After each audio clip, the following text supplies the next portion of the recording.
सुप्रभात बच्चों, स्वागत है आपका मेरे YouTube चैनल जिसमें मैं आपको अपना ग्रामर का एक पार्ट सर्वनाम के विषय में बताने को जा रही हूँ। इस वीडियो को आप लोग अच्छे से सुनिएगा और इसे समझने की कोशिश कीजिएगा। देखिए बच्चों, मैंने आपको एक पहला पार्ट पढ़ाया था जो है संज्ञा, जिसमें मैंने आपको ये कहा था कि संज्ञा जो है पद परिचय का एक भाग है। आज हम दूसरे भाग की ओर बढ़ने जा रहे हैं, जिस भाग का नाम है सर्वनाम। तो बच्चों, सबसे पहले तो हम ये जानेंगे कि सर्वनाम, इसका अर्थ क्या होता है। तो देखिए बच्चों, सर्वनाम का अर्थ होता है सर्व। सर्व मतलब सब, सर्व मतलब सब, नाम मतलब नेम। तो सर्व मतलब सब, नाम मतलब नेम, जिसको हम कहते हैं सबका नाम। तो वह नाम जो सबके लिए प्रयुक्त किया जाता है, ठीक है, इसीलिए इसे कहा जाता है, कुल मिलाकर ये बन जाता है सर्वनाम। ठीक है बच्चों, अब देखिए हम पढ़ते हैं सर्वनाम की परिभाषा की ओर, डेफिनेशन की ओर।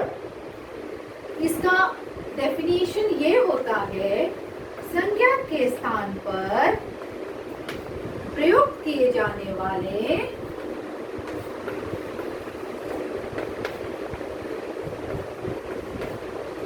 शब्दों को सर्वनाम कहते हैं।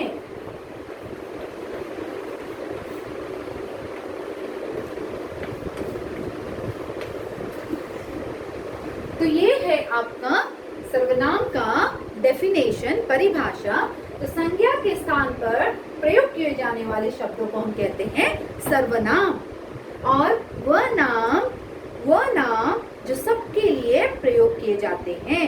तो कुछ उदाहरण सर्वनाम के इस प्रकार है। तो मैं, हम, तुम, तुम्हारा, वह, उसका, वे, अपना, ये सारे जितने भी शब्द हैं, ये सब सर्वनाम शब्द हैं। अब देखिए बच्चों, अब इनका प्रयोग हम कहाँ करते हैं। इनका प्रयोग हम उस जगह पर करते हैं, अगर मैं आपको एक अनुच्छेद कहती हूँ मुख से आप उसे सुनने की कोशिश कीजिएगा कि राधा एक अच्छी बच्ची है, राधा अपने विद्यालय पढ़ने जाती है। राधा एक अच्छी बच्ची है,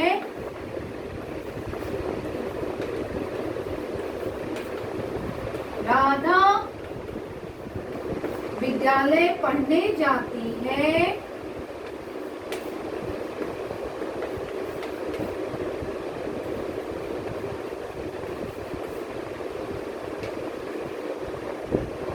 राधा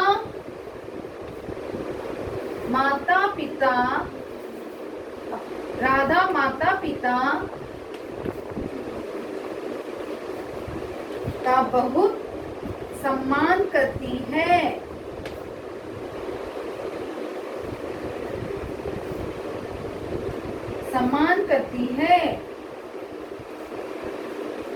राधा के माता पिता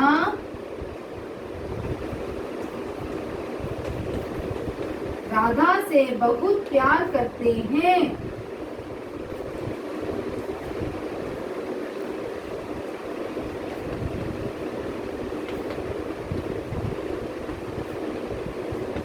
तो यहाँ पर देखिए बच्चों, आपको कुछ चीजें दिख रही होगी कि मैंने हर वाक्य में बारी बारी राधा शब्द का प्रयोग किया है। देखा आपने?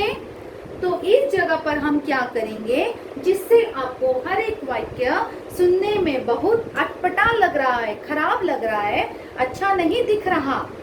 तो इसीलिए इस जगह पर हम राधा एक अच्छी बच्ची है, वह विद्यालय पढ़ने जाती है, वह अपने माता पिता का बहुत सम्मान करती है, वह उसके माता पिता उससे बहुत प्यार करते हैं।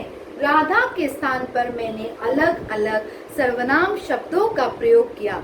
ये जितने भी शब्द जो संज्ञा के स्थान पर प्रयोग किए जाते हैं उन्हीं को हम सर्वनाम कहते हैं। समझ गए बच्चों, सर्वनाम किसे कहा जाता है? इसीलिए हम संज्ञा के स्थान पर जो बार बार संज्ञा रिपीट होती है उससे आपका वाक्य सुनने में अच्छा नहीं लगता, इसीलिए उन स्थान पर हम सर्वनाम शब्दों का प्रयोग करते हैं। ठीक है, अब हम बढ़ते हैं, सर्वनाम की महत्ता क्या होती है। इम्पोर्टेंस ऑफ सर्वनाम। सर्वनाम की महत्ता वो होती है कि सबसे पहले हम सर्वनाम का प्रयोग इसीलिए करते हैं जिससे आपके वाक्य या शब्द पहले तो संज्ञा के स्थान पर किए जाते हैं, तो उससे अगर हम बार बार संज्ञा दोहराते हैं तो उससे आपके वाक्य सुनने में अटपटे लगते हैं, अच्छे नहीं लगते। दूसरा यह है कि आप एक वाक्य को लयबद्ध तरीके से लिख सकते हो, चाहे वो अनुच्छेद हो चाहे वो वाक्य हो। तीसरा, आपके वाक्य सरल स्पष्ट तरीके से सबको समझ में आ जाते हैं। यह है सर्वनाम की महत्ता, जिसके लिए संज्ञा के बाद सर्वनाम को दूसरा स्थान प्राप्त किया गया है और ये पद परिचय का दूसरा भाग है। यही इसकी महत्ता है कि हम इसीलिए इनका प्रयोग करते हैं जिससे आपके वाक्य सुनने में सरल स्पष्ट और सादगी से आपको सुनने में अच्छे लगे। अब हम बढ़ेंगे संज्ञा के भेद, सर्वनाम के भेद की ओर। तो पहले तो संज्ञा के सर्वनाम के 6 भेद हैं। टोटल कितने हैं? 6। तो पहला है आपका पुरुषवाचक सर्वनाम, दूसरा निश्चयवाचक सर्वनाम, तीसरा अनिश्चयवाचक सर्वनाम,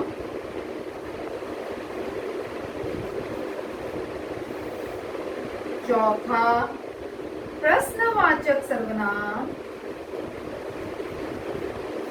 पांचवा संबंधवाचक सर्वनाम, आपका छठा नीचवाचक सर्वनाम। ठीक है बच्चों, ये है आपके 6 भेद। अब हम एक एक भेद के बारे में पढ़ेंगे। पहला भेद है अपना पुरुषवाचक सर्वनाम।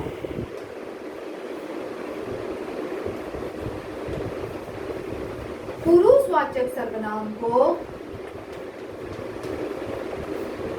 हम कहते हैं पर्सनल प्रोनाउन।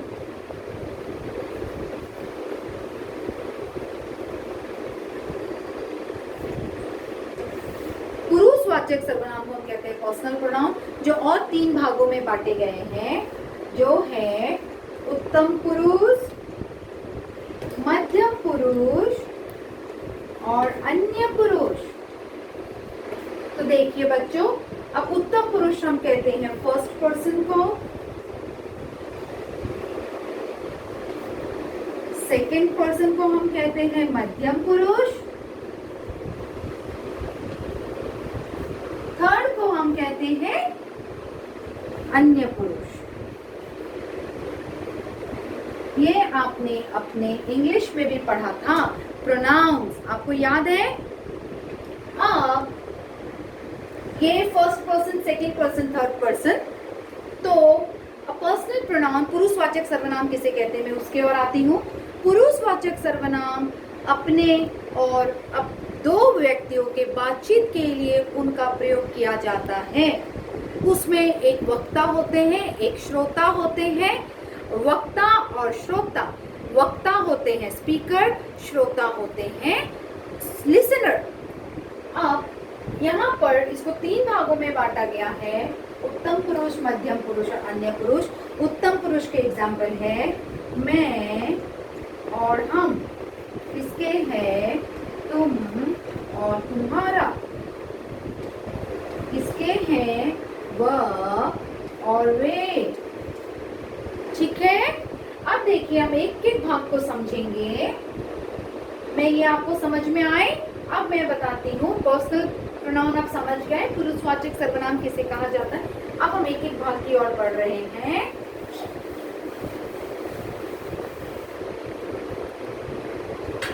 पुरुषवाचक सर्वनाम जो 3 भेद है। पहला भेद जो है उत्तम पुरुष,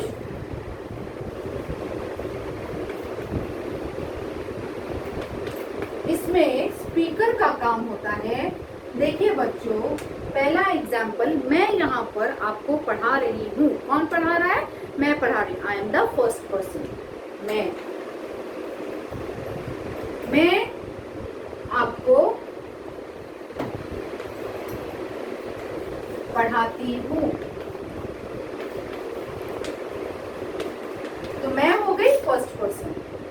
ठीक है, दूसरा एग्जाम्पल मैं आपको देती हूँ। हम सब अध्यापक शिक्षकगण हैं।